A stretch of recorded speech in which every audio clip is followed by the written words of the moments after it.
Coucou les filles, on se retrouve pour une nouvelle vidéo. Donc c'est un petit moment que je vous ai pas posté de recette sur ma chaîne. Donc là je vais faire une recette qui est super sympa. En plus là on approche le mois du Ramadan. Donc je me dis ça peut être super pratique pour les filles, pour s'organiser, etc. Je vais vous faire une pâte pour faire des plateaux apéritifs. Mais en fait l'avantage de cette pâte c'est qu'avec la même pâte on va faire 5 sortes d'apéritifs en miniardise par contre, hein. Donc si vous voulez faire un plus gros vous pouvez, mais il faudra peut-être doubler les quantités. Donc je vous montre, je l'ai adapté au Thermomix, donc vous pouvez le faire avec n'importe quel Thermomix ou un robot si vous avez. Donc là on va commencer pour toute pâte à mettre le lait et la levure qu'on va venir activer au Thermomix. Ah oui, donc du coup à chaque fois je vous mets les ingrédients en fait dans la barre d'infos en dessous. Et il y a des personnes qui m'envoient des messages qui me disent qu'ils n'arrivent pas à la visualiser. Donc je vais vous donner tout de suite les ingrédients qu'il va vous falloir. Donc il va vous falloir 1 kg de farine, 500 ml de lait, 2 œufs qu'on va séparer. Donc le blanc qu'on va mettre dans la pâte et les jaunes pour la dorure. De la levure fraîche, moi je vais mettre 20 grammes. Sinon vous pouvez mettre 2 cuillères à soupe de levure boulangère. 2 cuillères à soupe pareil de sucre en poudre ou 20 grammes de sucre. 1 cuillère à soupe de sel. 12 cuillères à soupe d'huile. Donc moi j'ai pesé 12 cuillères et ça fait 90 grammes à peu près, approximative. Et voilà, et c'est parti. Donc là je vais mettre mes 500 ml de lait.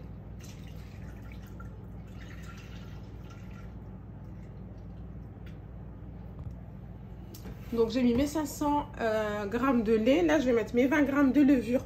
Moi j'utilise de la levure boulangère fraîche, je préfère. Donc n'hésitez pas à l'effriter en la mettant dans votre bol et la mettre bien dans le lait.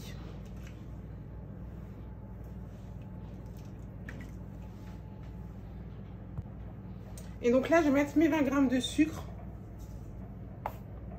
Ça fait une grosse cuillère à soupe. Voilà. Donc le sucre il va aider à activer la levure. Par contre il ne faut jamais que la levure soit en contact avec votre sel. C'est pour ça que moi je vais le mettre tout à la fin, parce que en fait ça annule l'effet de la levure. Et donc là on va venir programmer donc en manuel directement. Donc je vais mettre 2 minutes, 37 degrés, c'est la température idéale, vitesse 1. Donc voilà, les 2 minutes sont terminées. Je vous montre. Donc vous avez vu, bien mettre dans le lait, parce que là sur le couteau en fait il y a un morceau qui n'est pas dilué. Et là on va ajouter la suite. Donc là je vais venir mettre ma balance et on va mettre 1 kg de farine. Donc voilà, j'ai mis 1 kg de farine. Donc on est tout pile au max. Là je vais mettre une pincée de sel. Voilà. Ensuite je mets mes 12 cuillères à soupe d'huile d'olive. Donc moi j'ai mis à peu près 90 grammes d'huile. Et on va mettre nos 2 blancs d'œufs qu'on a séparés au tout début de la recette. Donc là je reviens sur mon écran principal en appuyant sur la petite maison.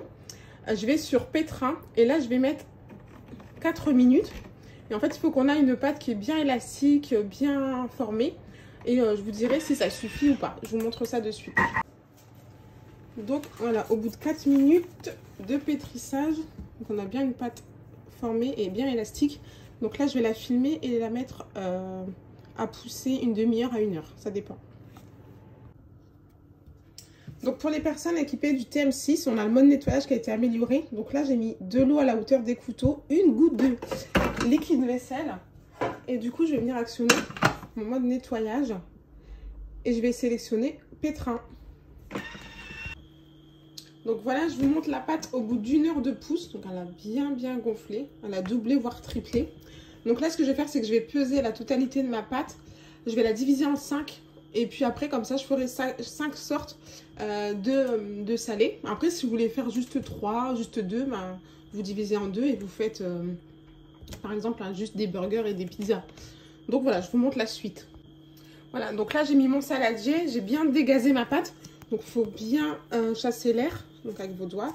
Et là je vais peser la totalité de mon pâton. Donc là je suis à 1688 et je vais diviser par 5. Donc voilà, j'ai pesé mes 5 pâtons, donc j'ai mis entre 330 et 340 pour avoir des parts à peu près égales. Et je vous montre la suite. Donc voilà ce que ça donne. Donc j'ai bien boulé mes 5 pâtons. Donc je vais mettre 4 de côté. Et on va commencer par la première pâte. Donc là ce que je vais faire, c'est que je vais couvrir mes pâtes en attendant que je m'occupe de la première.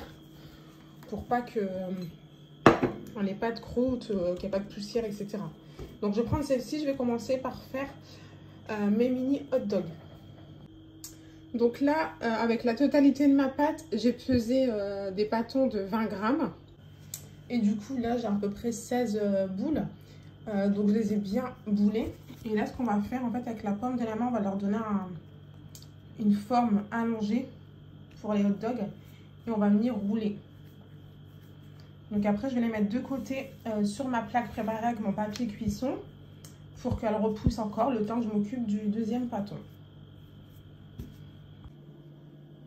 Donc voilà ce que ça donne. Donc il y en a qui ne sont pas très réguliers, c'est pas grave. Donc là, je mets ma plaque de côté et je prends mon deuxième pâton. Donc là, comme pour la précédente pâte, j'ai fait des pâtons de 20 grammes. Donc je vous montre, je suis en train de faire les bagels. Donc je me suis servi d'une douille comme ça, unie. En fait, je l'aplatis un peu ma boule comme ça, hop. Et je fais en fait un trou au milieu. À une main, c'est pas facile. Voilà, et après je reforme juste mon bagel et je le mets sur la plaque. L'avantage c'est qu'on a une seule pâte, mais on va essayer de faire également une seule cuisson. Donc c'est un gain de temps cette recette franchement. Donc là on laisse pousser tranquillement, je termine ça. Par contre les chutes de pâte là je les garde. Donc je les mets de côté et je les remettrai dans un pâton de pizza ou autre. Pas de gaspillage. Donc voilà, là j'ai juste boulé, j'ai bien boulé en fait mes pâtons de 20 grammes. Ce sera pour les mini burgers. Là, il y a mes mini bagels. Par contre, en fait, je me suis rendu compte qu'en gonflant, le trou se rétrécissait et j'ai peur qu'en cuisson, on ne voit plus du tout le trou. Donc là, en fait, avec les doigts, j'élargis bien le trou. Donc là, on a les mini hot dogs, les mini bagels, le reste des bagels et les mini burgers. Voilà. Donc là, je prends mon 4e pâton pour les mini bad boot. Donc là, j'ai mis de la semoule fine. Je vais étaler mon pâton et avec un emporte-pièce, on va venir détailler des mini bad boot qu'on va laisser pousser. Et après, pour les bad boot, ce sera une cuisson à la poêle. Et là, il me restera le pâton, enfin les mini pizzas. Donc ça sera pareil, on va les emporte-piécer. Et j'aurai juste à les garnir de sauce tomate et de fromage et une olive. Donc voilà, je me suis aidée d'un verre pour emporte-piécer les bad boot. Donc là, j'ai préparé un plateau. Donc je vais disposer les cercles pour les laisser pousser. Donc il faut bien qu'ils gonflent avant de les cuire. Et donc là, avec le reste de la pâte, là, je vais recommencer. Donc voilà, j'ai terminé tous mes mignardises. Donc là, je vais garnir mes pizzas. Ici, j'ai mes bad boot qui sont en train de reposer. Là, j'ai mes hot dogs, mes bagels, mes mini burgers et mes bagels. Donc là, je vais passer au garnissage de mes pizzas. Donc voilà ce que ça donne une fois que les mini pizzas sont terminées. Là, j'ai repris les jaunes d'œufs qu'on avait séparés, qu'on a mis de côté pour la pâte. Donc j'ai mis du lait, j'ai dilué avec du lait et je suis venue mettre sur tous les pains ici. Et je vais mettre des pavots en graines sur les bagels et des graines de sésame sur les burgers. Sur les hot dogs, on met rien, on met juste du jaune d'œuf et du lait. Donc voilà, j'ai mis les graines de sésame, les graines de pavot sur tous les mignardises. Donc là, je viens de calculer, j'ai à peu près 90 mignardises. Donc il y a cette plaque-là qui passe au four, les pizzas. Cette plaque-là, elle passe au four. Cette plaque-là, elle passe au four. Donc tout passe au four. Là, j'ai préchauffé à 210 degrés, donc pendant 15-20 minutes, chaleur tournante. Si vous n'avez pas chaleur tournante, essayez d'alterner 10 minutes en haut ou 10 minutes en bas pour que tout soit bien doré. Et il y aura juste les bad boot qu'on fait cuire à la poêle, mais c'est très très rapide, je vais vous montrer. Donc là, j'enfourne pour 15-20 minutes. Je vais surveiller. Et voilà, ça part en cuisson en une seule fois. Donc l'avantage d'une seule pâte et d'une seule cuisson, pratiquement. Donc là, j'ai fait cuire mes petits bad boot dans mon grill. Et je viens de sortir mes autres mignardises du four. Je vous ai mis 15 minutes au total. Donc ça y est, les cuissons sont terminées. Donc j'ai fini mes petits bad boot. Hop. Donc ce que j'ai fait, c'est qu'à la sortie du four, je suis repassée avec ma douille pour bien élargir le trou parce qu'en fait avec la cuisson le trou se rétrécit. Donc voilà, donc là ce que je vais faire, c'est que je vais faire mes garnitures, donc mes mini steaks, là, je vais faire du poulet mariné. Et ici, ben, juste mes saucisses, tout simplement. Voilà. You, yeah, would you take me back? Who cares when it feels like crack?